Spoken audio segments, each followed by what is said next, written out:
Hello people of YouTube, my name's McKinnon. And I'm Bevan.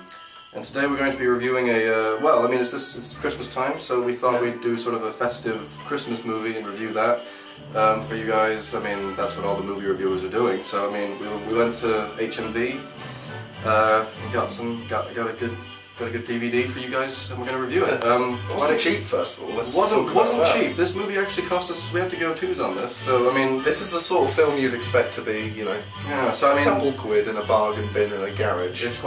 Yeah, but okay, why don't you show them what it is? And, alright, well, without further ado, Poseidon Rex. Yes, Poseidon Rex. Okay, well... I'm sure you've heard of it. I mean, we know you've all heard of it, it's quite a famous film. Yeah. But okay, why don't you explain what this is about? Well, just by the front cover, we have Poseidon Rex coming out of the water. And you see a few helicopters. I mean, there's a lot going on. There's lightning. There's a fucking boat shooting at him. Alright. But, yeah, the blurb. Jackson Slate, a famous treasure hunter, is out to find the legendary lost gold of Cortez in the open waters off a secluded island in the Caribbean Sea. Using dynamite to blast his way through centuries of silt, new chasms are created, reaching miles below the ancient ocean floor. From here, an ancient evil is released that quickly, savagely, and without warning destroys Jackson's boat and kills his crew. What happens next, Alan? I don't know. Oh, is that the end? Is that the end? No, it keeps going. Alright. Continue. Well, I thought you meant, like, no, tell you. The sole survivor of the carnage, Jackson, teams up with marine biologist Sarah to venture to the site and investigate the horrific events. They extract an egg from the darkest depths of the ocean and take it back to the lab to investigate. But when it hatches, they realise they have awoken a deadly prehistoric monster, the P-Rex, which will stop at nothing until the entire island is destroyed. Several things wrong with that. The fact it's called a P-Rex and it will stop at nothing until the island is destroyed, implying it's got a motive. When it's a fucking... Well, also, how do you destroy like a land mass? But okay, we're going to see it in the movie, obviously, with the state-of-the-art visual effects that this has got to offer. So, yeah. Alright, well, there's not really much else we can say about this. I guess we just have to watch it and see what happens. Yeah. Okay, oh, wait, sorry, before you go, just say the tagline. Okay, yeah, the tagline. Because this is just some sort of poetry. Half dinosaur, half sea monster, all trouble. Okay, so that's pretty much it summed up. That's what you're dealing with. Alright, well, let's stick it on. Okay. Alright, I'm ready.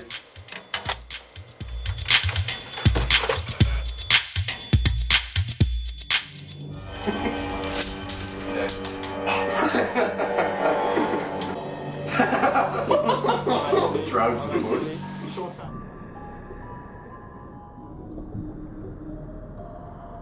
How much farther? I'm gonna look for a spot in charge of confrontation. CG shot. Looks beautiful.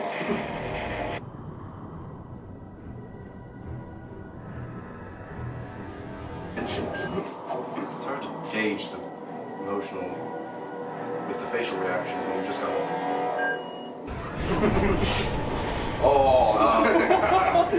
That C4 was... Oh, it moved him back. No! Oh my god, that was awful. Oh. What? And there's no build-up. It's just immediate. Oh, It just comes out. Poseidon Rex. Oh, that's not even the one from the menu. Oh, they're dead. Okay. The entire blurb just happened. Whoa! Why isn't he like? Why is there a dinosaur? He's just like, whoa. Wait, you make it, he's cool about it. Oh, they can't afford Oh no! That looks bad. We're in for.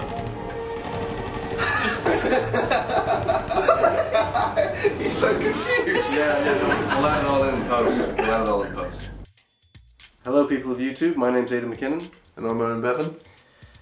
and today we're going to be talking about Poseidon Rex, which we just watched a couple of days ago. Still drained the life out of me. All right. Well, let's talk about this. All right. So, well, what did you think of the movie as a whole? Well, first I wouldn't really class it as a movie. It's just, it's like The Asylum, where you know you have one of these films and it's obviously made to get profit and just to bang something out in a Just to couple of weekends. clarify, if you don't know who The Asylum are, they're essentially this film company, this company that make these awful movies really quickly. Most of the time, they're sort of a knockoff of Atlantic Rim. Atlantic Rim as opposed to Pacific Rim, Transmorphers as opposed to Transformers, and you get the idea. Yeah. And I mean, these movies are sort of several reasons why they make money. One is to trick parents into parents that don't quite know what's going on, what the movie that their kid really wants is, and they can't really tell the difference between Transformers and Transmorphers. Yeah. So they get that, they show it to their kid, and they've already bought it. So and it's a massive disappointment for everyone. And then there's the audience who like bad movies and want to watch bad movies, so they go out of their way to find them and make fun of them and sort of roast them. And then there's idiots like us who do it for ironically, or God knows what reason, but we did for you guys. So anyway, we sat through this for you. Okay, so the opening of the movie. Do you want to just take us through the beginning? Well, the opening is our hero, Jackson Slate, and he's a sort of treasure hunter, Indiana Jones archetype, and him and the rest of his crew delve to the bottom of the ocean where they find... Wait, no, they're looking for... See, I can't even remember what it is. There's a man with a gun. Yeah. And he has a gun and he's got them. He says, I don't really remember what happens in this scene. It just, these guys have to go to the bottom of the ocean to find gold. Yeah. They go down there, take a bunch of C4 with them. But all right, so the C4 blows up in a horrible CGI explosion. And they look terrible, and then this monster comes out of this hole and eats them. Yeah. And then we decimates the whole crew, and then. No, and then he comes up and he attacks the guy with the gun on the boat, who doesn't know where the CG monster is, so he's just pretending. Yeah. Well, one thing that we should note about these kind of movies is that they don't. The people that make them clearly have no understanding for visual effects, especially CGI. Yeah. And how it works, and how CGI actually requires very precise timing. You know, a lot of things have to be done in the real world to blend in the computer and the animation. Yeah, and most of all, you need to tell your actors where the monster is going to be. Well, because their eye line doesn't meet where the P-Rex. It happens throughout. Brain cells die when I say that. It happens throughout the entire movie.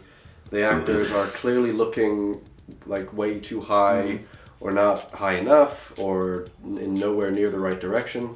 And not just eye line, but in certain cases they'll be firing a gun, and that gun is pointed nowhere near what it's supposed to be shooting at. Well, return to the story, just in the opening scene, one guy is trying to get away from the Poseidon Rex, and it's just hilarious, first of all.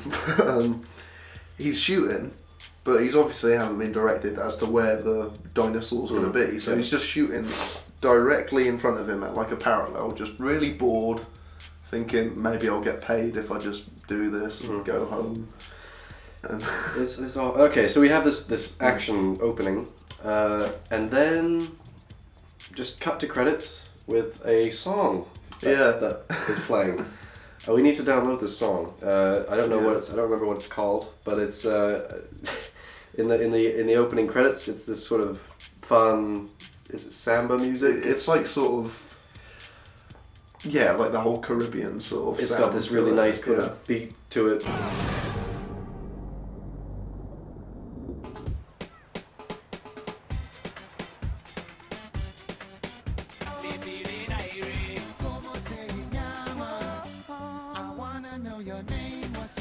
Steel drums. And and it sort of sets the tone for the whole movie, obviously.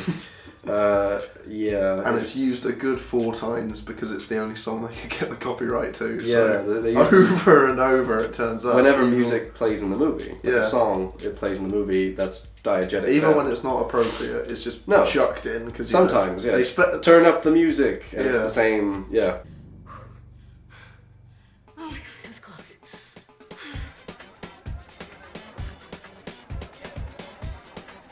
Turn on some music there, brother. It'll be a lot of fun. It's really obvious, and Alright, so we have a bunch of shots of ladies in bikinis in this town and the rest of it, and then we meet our characters. Yes, we meet a guy and a girl. I don't remember their names. I don't care what their names are. We'll call blonde girl with big boobs. Oh, no, I was talking about the boyfriend and the girlfriend. Oh, okay, yeah, no, I forgot about those two. Yeah, Okay, yeah. Those are the ones we're first introduced to. And they're like, I think they're on a couple's holiday where they're on this Caribbean island and they're going to do scuba diving. And they meet their a native of the Caribbean island who obviously isn't Jamaican. The guy, yeah, no, okay, well basically there's this guy that sort of tours them around the island and things like that. And his intro as a character is him turning around and going, Sarah! And it's this horrible, what accent is that?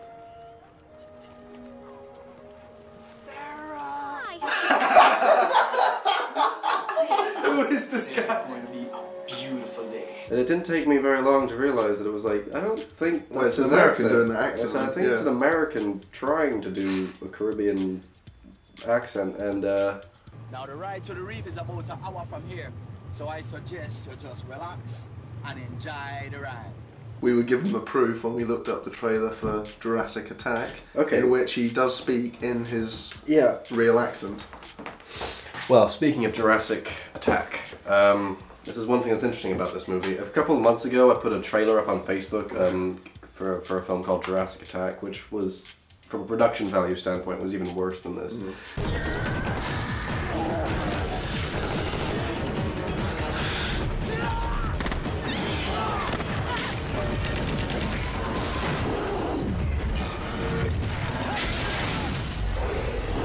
Jurassic Attack.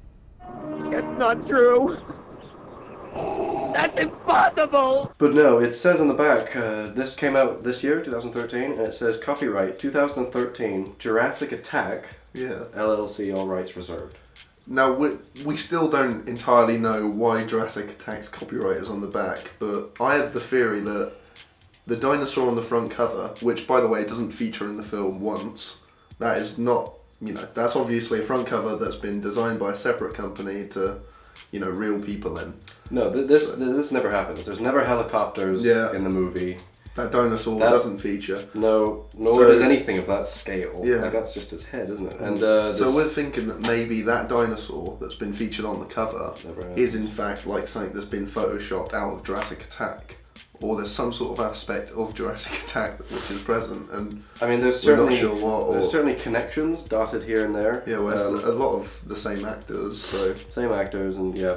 Okay, so what happens next? We're introduced to the couple. He takes them out on the water. Yeah, and they go out on the water, and they see a shipwreck, which is not a shipwreck because they obviously didn't have the money to do a shipwreck. So it's just a bunch of like life jackets and plastic bags on the water, and then they find the body of Jackson Slate, our hero, and they bring him onto the boat. They resuscitate him. He's breathing, barely. Take him back to their hotel room or what have you. We found you out there by the reef, barely breathing. We gave you CPR, but weren't sure if you were gonna make it for a second there. You gave me CPR? You gave me CPR. The black man. How about thanks for saving me? I don't know. And then what? Then they ask him why he was out there. Then flashback. And then it just cuts to, really abruptly, it just cuts to a flashback of him being, he's tied up, beaten up, spotlight, cut down, the typical, like a James Bond sort of setup. Yeah. And in fact, they even do a similar thing, like sort in of. Casino Royale, where he's being tortured and he goes, to the left a bit, all that bollocks. So all that stuff. The main character pretty much is a stereotypical action hero. Well, they just these are the archetypes of an American action hero. It's just boom, boom, boom. That's literally how these things are written. There's no actual attempt to write a character. No. It's just, what do these kind of characters act like? What are the type of things that they say?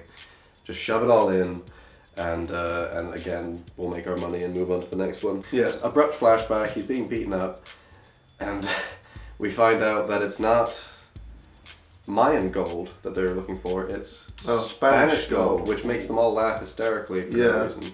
Then where is it? It's at the bottom of the blue hole. What the hell are you talking about? I'm talking about Spanish gold.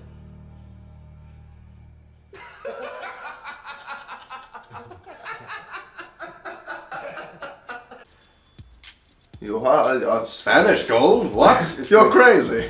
Okay, whatever. And then we cut back. And that's the scene. And it's That's like, that flashback done with. well, that happened. You know, it's, what was the point of, and okay. Completely, pretty much irrelevant. I mean, it doesn't really, it's not a backstory we needed to hear. It's, yeah, so then we cut back, and he literally says something along the lines of, just give me a beer. yeah.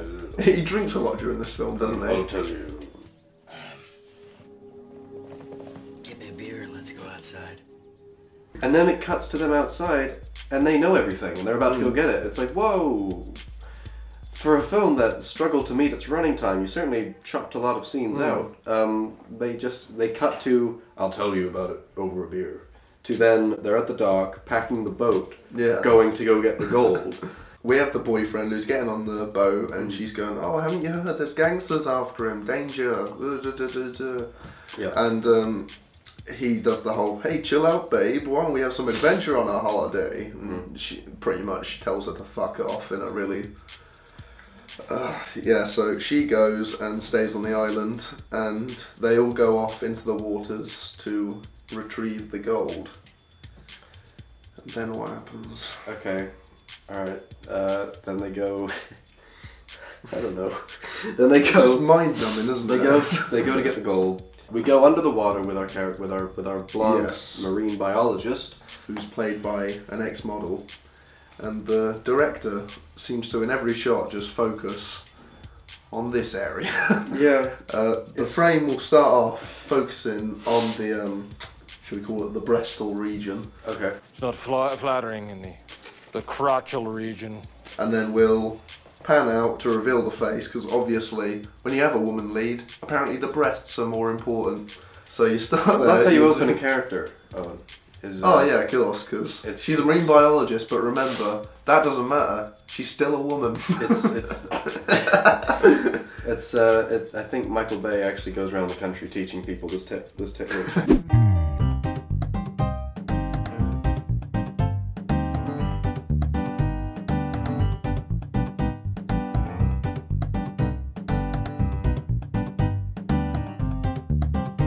Yeah, okay, so she's the marine biologist, and they both go down, and what does she see, Owen? She sees some footprints. Dinosaur footprints. What is she literally says that, doesn't she? Because those are dinosaur footprints.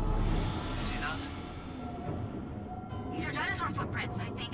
Well, I'm fairly clueless on marine biology, but you can't just look at a footprint and go, dinosaur, definitely. Well, okay, there's several things wrong with it. Another thing is that it's under the ocean floor. Oh yeah, of course, Jesus. So how do footprints... that concept doesn't work.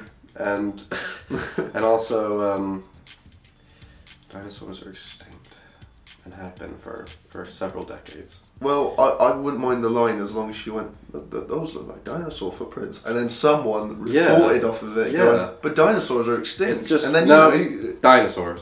Yeah. Really? And then all the other ones like, well, she's the marine biologist. Well, she knows what she's talking about. Let's just keep swimming. There's lots of eggs everywhere, and they're P-Rex eggs. T-Rex eggs, and so they take one and bring it back up. Yeah. And no one asks like what it is. It's just like, and they're horrible paper mache eggs. She says we saw footprints down there. Doesn't mention that they were dinosaur footprints, like she did quite hastily down there. But okay, so we come back up, and she has the egg, stashed it away, and then the Coast Guard arrives. Yeah. They turn up, start having a go at him, and then they just pull out a severed arm. Do you remember? Hold on, we missed a very critical plot point. Okay, basically, in the beginning of the film, when they go down below, there is a gold coin.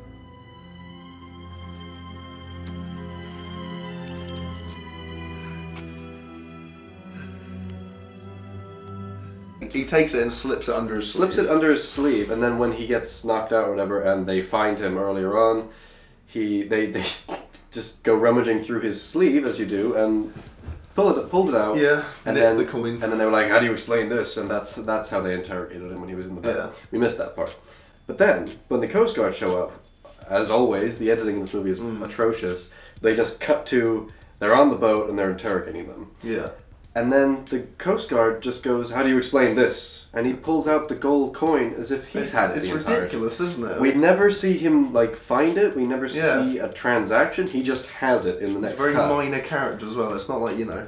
He can't act. I actually wonder if he's a real Coast Guard. I know, it was He's continuous just monotony, wasn't it? It's just like, Yeah. Jackson Slade, what are you doing here? Don't play dumb with me. Don't play games with me. Yeah.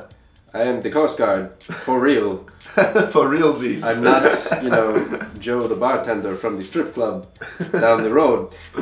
Yeah. So. You people want to tell me what the hell you're doing out here? You got a name? Who's asking? Cut the bullshit. I want to know who you people are and what you're doing at the Blue Hole. Don't play dumb with me. That boat of yours had a registered dive out of the hole at 9 this morning. And then there's this. You fancy yourself some kind of treasure hunter? So he pulls it out, and then they explain what's going on. He pulls out a severed arm. So do you want to explain this? The severed arm. Pulls out a severed arm, literally out of nowhere. I mean, I don't fucking... He might have had it behind his back the entire time, or disguised it as his own arm, and then torn it out and going, hey, look what I found. Yeah. But yeah, it's a severed arm from the earlier Poseidon Rex attack, and he shows it to them. He shows them the arm. He says, "I will explain this, all the rest of it," and they explain, "Okay, we're hunting for gold." And instead of arresting them, or taking them back in, or I don't know, maybe informing some form of authority about this severed arm that he has, instead the Coast Guard decide to help them find the gold. Let's just move on from this.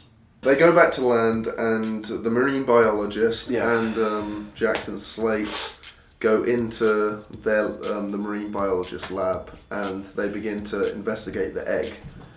Now this is absolutely fantastic. Our friend Lewis, who was, you know, you saw him during the viewing, he pointed out the fact that the marine biologist has a fridge filled with beers. Well, the guy is constantly like, "Hey, you got a beer?" It's like in the most inappropriate times. Yeah, and she just goes, "Yeah, in the fridge." Like she just drinks while she's doing her work. While she's discovered what is essentially a dinosaur egg. Well, at least she thinks it is. Yeah. If not Yeah. that, and Grab a cold one. Yeah, and Jackson Slate gets 2 out, and I think, oh Christ, he is not going to hand her a beer. He's not. He did. He handed her a It's beer. not just he hands her a beer. It's all one mid shot. Yeah, continuously. One angle. We don't follow him down to the fridge. We don't cut away. It's just, "You got a beer?" "Yeah, over there." "Okay." Okay, you need some help with that? Yeah, just don't break anything. Oh, you got any beer? Right in the fridge over there.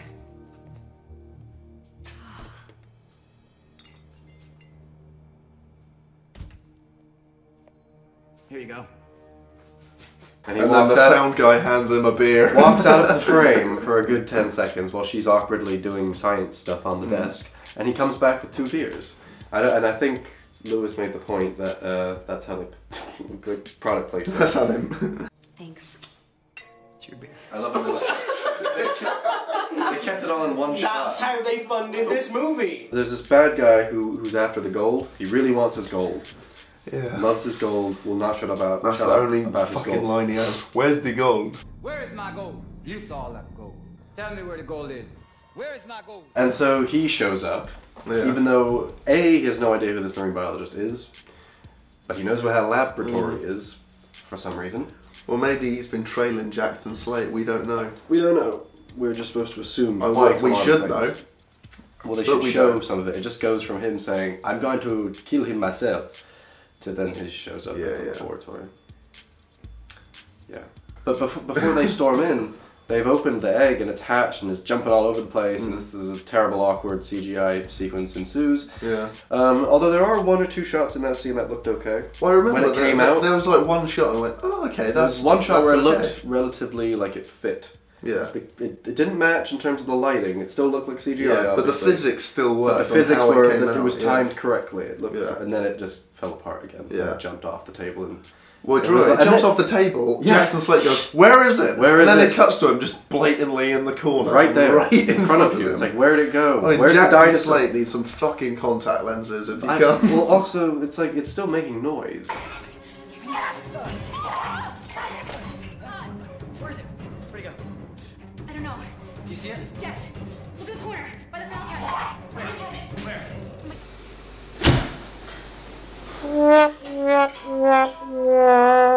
So then it escapes and they trap it in the freezer, and then this bad guy comes in. The bad guy and his henchmen storm in. They've got their guns going, "Where is my gold?" So on, so on. And then Jackson Slate does a fantastic, it's just in the fridge. Why would it be in the fucking fridge? Opens it up, dinosaur comes out, causes chaos, kills the henchman somehow, despite the fact that it is the size of a gremlin. They cut to the little monster, and the bullets are going like everywhere but the Yeah. dinosaur. So you've got the dinosaur. Yeah, they escape, and then we cut back to the boyfriend's girlfriend. She is on the boat with some like party jocks. That is no text layout that exists. They're partying, you know, they're having a little dance. The song is playing from the opening credits, and then all of a sudden the boat starts to shake. Oh, And you think, what's that? I mean, we get the same shot of T-Rex coming from below yeah. again. A guy falls in the water, he gets eaten whole, and then the girlfriend has also fallen in. I just remembered the guy that gets eaten. I know, it's a... Yeah, okay. It's a... Ah! Look at that guy! Dude! That was gnarly! What the hell, man? Did you guys see that fucking dinosaur? Yeah, the girlfriend falls in, and then the boyfriend recovers her. There was some okay practical effects. It was like a gash on the stomach. I thought, okay, that's cool. That wasn't just terrible. Yeah. I mean, the continuity was terrible because she had a gash on her face in a later shot, but then when we saw her in the water, when she was like sort of floating with her head above the surface so that she could breathe, because the bodies don't float that way. But okay, don't drown out there, honey. We got a film to make. And then all of a sudden she's got this huge gash on her face, and it's like, yeah, it looks fine, but where did that come from? Okay. So she's dead. Boyfriend is all, I don't know, vengeful. He just has a little cry. Yeah. Sorry, man. She's gone. She's gone.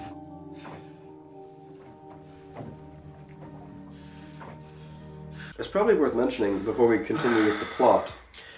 That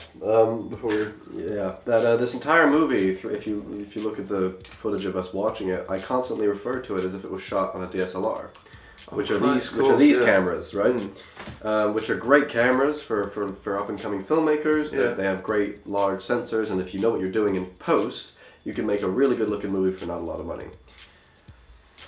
Now, it wasn't a DSLR. It wasn't a DSLR. I thought it was, but it wasn't. It actually turned out to be Red, which is astounding. For those of you that don't know, there are two kinds of cameras in the film industry. Film cameras, which are slowly but surely dying away because of digital cameras, which are cheaper and faster, and they have more memory, and you can do multiple takes and not wasting any film, which is a physical material.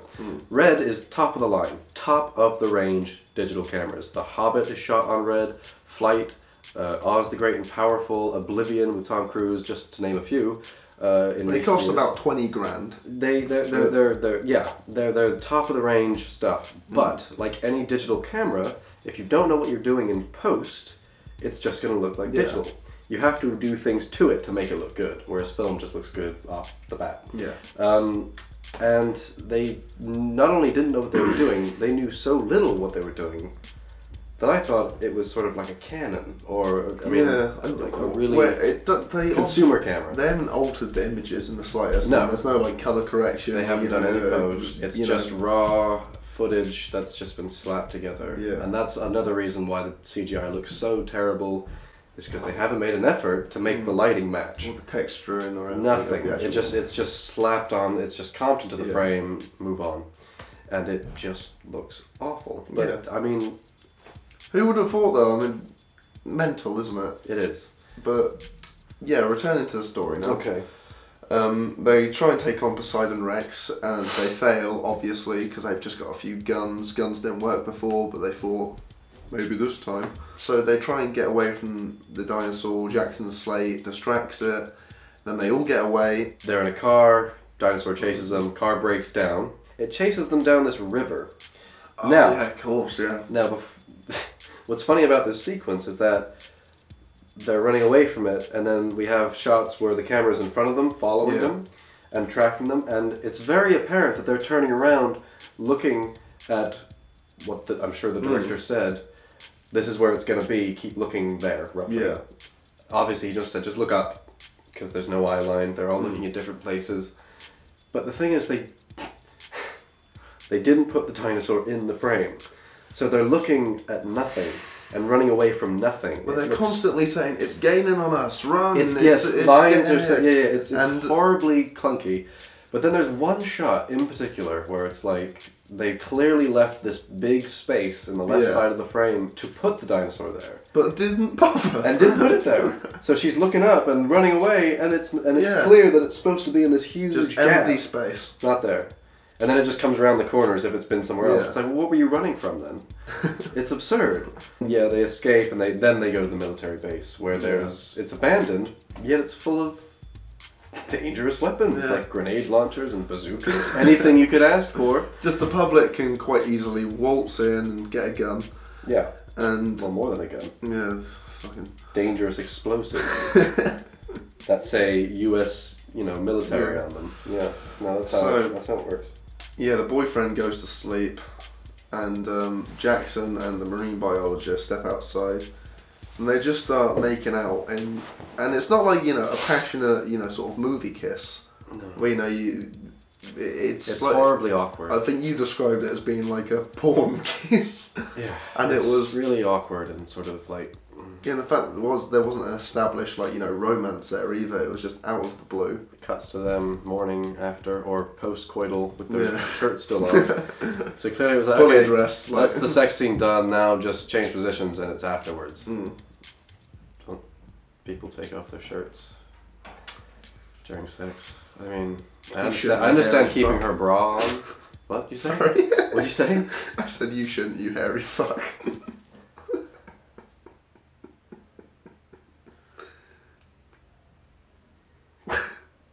Alright, so they have sex. They have some banter about how she wants his money for his gold. Literally a gold digger. And then, we go to the highly sophisticated tool for communication, the Morse code transmitting device. She tells the military about this dinosaur outbreak through Morse code and says, we gotta transmit the message there. And he goes, the middle of the rainforest? Haha, you dumb woman. And she's like, no, there's a military base there. It's hidden.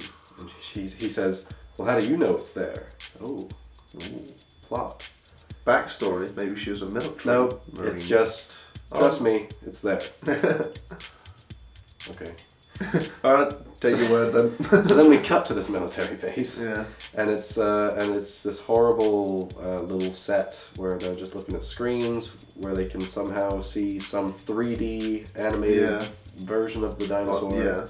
And they're gonna annihilate the entire island. They're gonna flatten it. This dumb general immediately says, "Oh, I want to glass this place." Without contacting anyone from the White House. Just Obama, mate.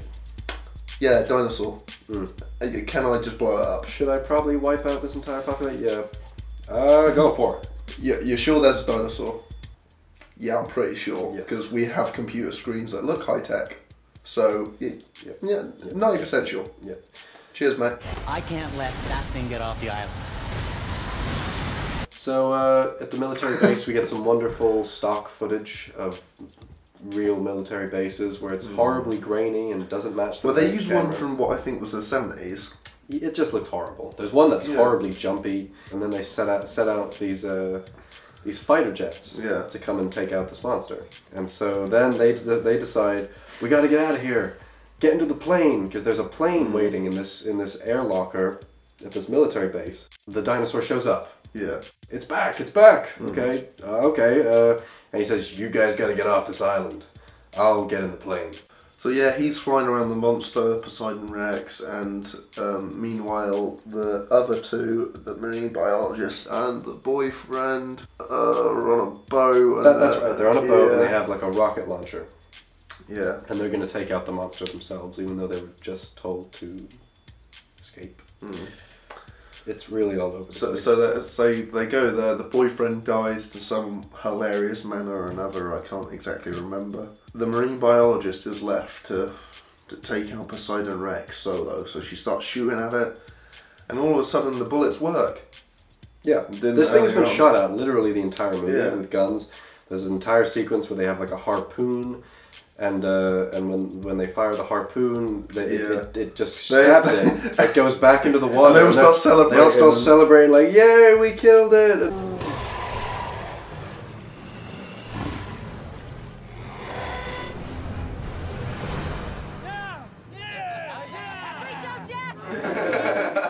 We know it's dead because the last time we saw it was alive. It's like, how do you know? But the brilliant thing is, it's like, how do you not know how harpoons work? It's still going underwater, attached to your boat. Like sort of, oh, it's going so fast, and it's very obvious that they're just going at normal speed. So yeah, she starts shooting at it and grabs the rocket launcher and shoots Poseidon Rex in the face. Well, no, boyfriend character. Well, yeah, he dies, doesn't he? Because he shoots the rocket launcher, and it's like, it's too much power. So it's like, whoa! When he falls into the water and then gets eaten. Oh god, that was hilarious, wasn't it? Yeah. I forgot about that. Yeah.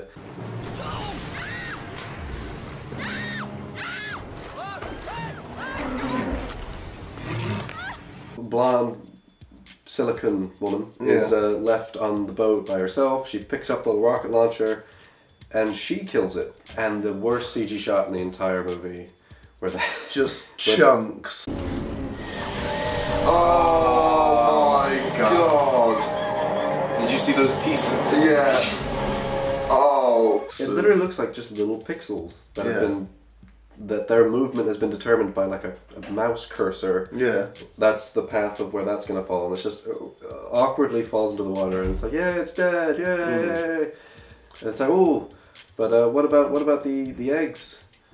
What about the eggs? Well, that's the last shot of the film. We have this entire subplot about the eggs, and we think that's what, you know, is going to happen, that they have to take out these eggs. That seems like a big part of the film, and it never happens. The marine biologist at the end is with Jackson Slate, and you know, it's a happy ending. Says, what about, you know what we've forgotten? And he goes, the gold, which is another thing that they didn't follow up on. You mean the gold? And she goes, no, the eggs. Aren't we forgetting something? The gold? No. I mean the eggs. Really awkward reaction shot from him.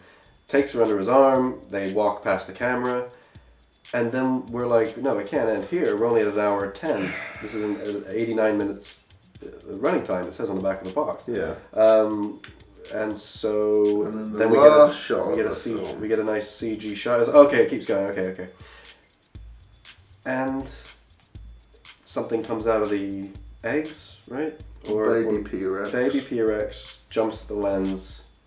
Cut to credits.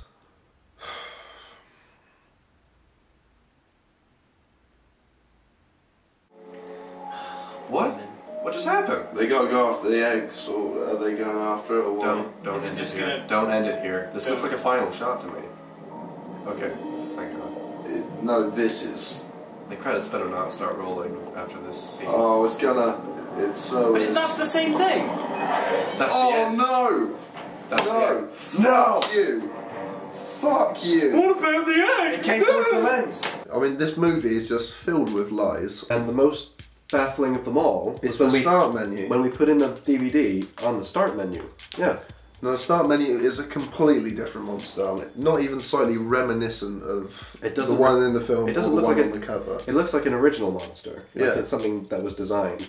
Whereas these sort of look like dinosaur amalgamations, just sort of lazy. I guess to get the title P-Rex, Poseidon Rex. I guess, yeah. Because it needs to be a dinosaur in order for Rex to apply. Yeah.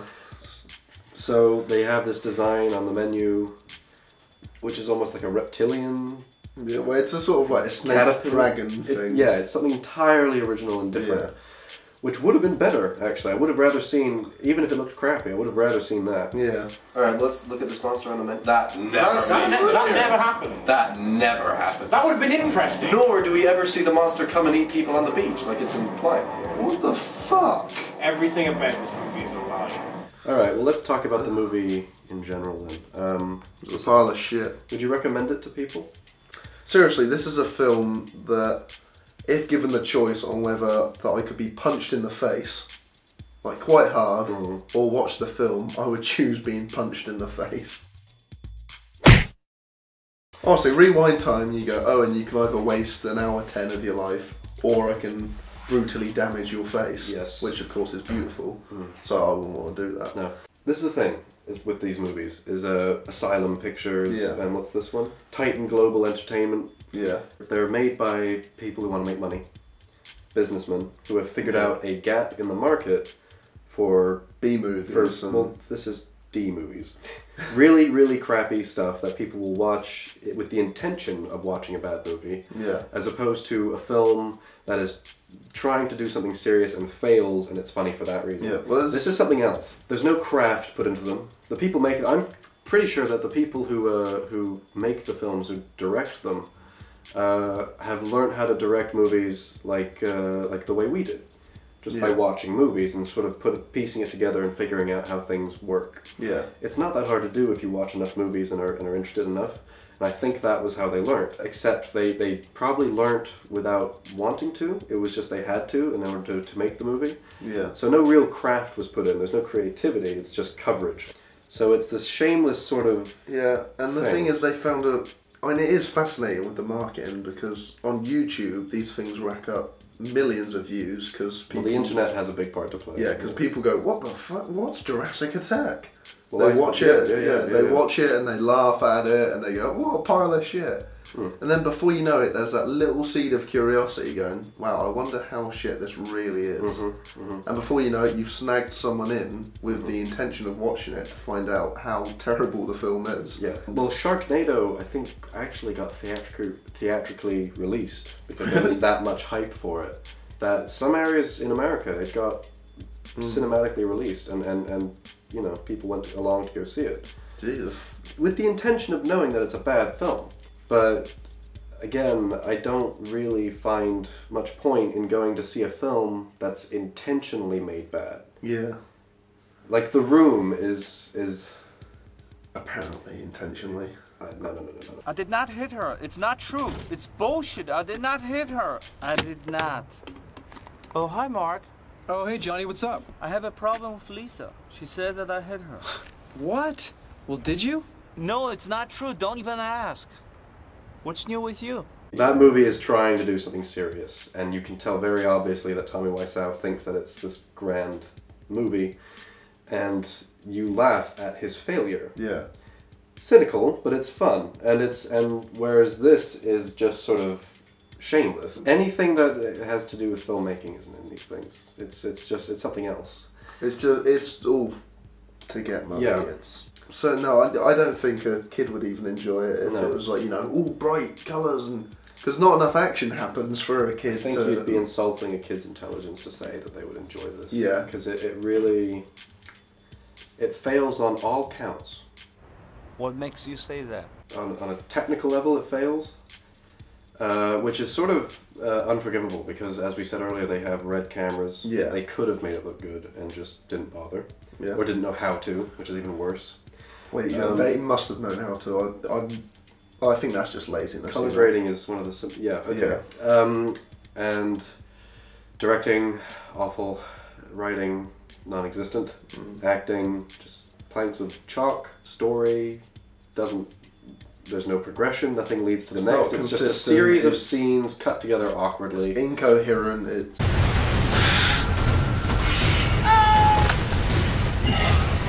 got company!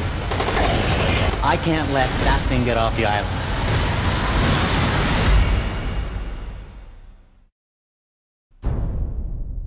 But we did get that awesome song at least 8 times in the movie. What is that song?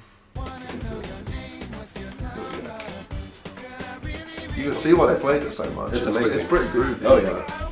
Oh, my hips are moving. I bet the director can stop shaking this movie. Bootylicious. Well, would you recommend this movie to anyone? No. Then why did we watch it? We watched it for you guys so that you can enjoy the awfulness of it without actually having to sit through it. Yeah. We're heroes in a lot of ways. Yes, this is our Christmas gift to you. That's really it. Poseidon Rex. If you really want me to give it a rating, I give it 0 out of 10, which I guess is I think this deserves a new rating. Okay. So like you have your rating system of out of 10. I'm gonna call this really, really, really fucking awful. Out of 10. Right. So. Okay. So you have that. So Owen has his rating system. I have mine. Mine doesn't really make sense. Take it easy till next time. Can I have a catchphrase? Alright, we're just gonna make up a catchphrase for Owen now. What do you want? See ya, fuck faces. Merry Christmas. Merry Christmas. A happy new fucking year. Cunts.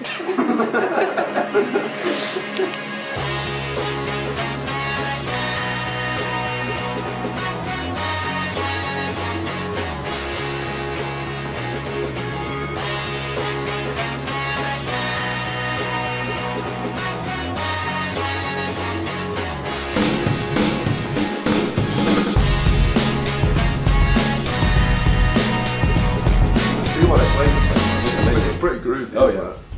Oh, my hips are moving. I bet the director can stop shaking this movie. Bootylicious. Oh. Yeah. So I mean, that's gonna look ridiculous. In the cutting room it will.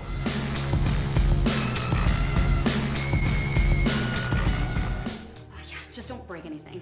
Are you getting any beer? There's a lot of chemistry between them. Gloves. You've seen it all night. Oh, fuck off.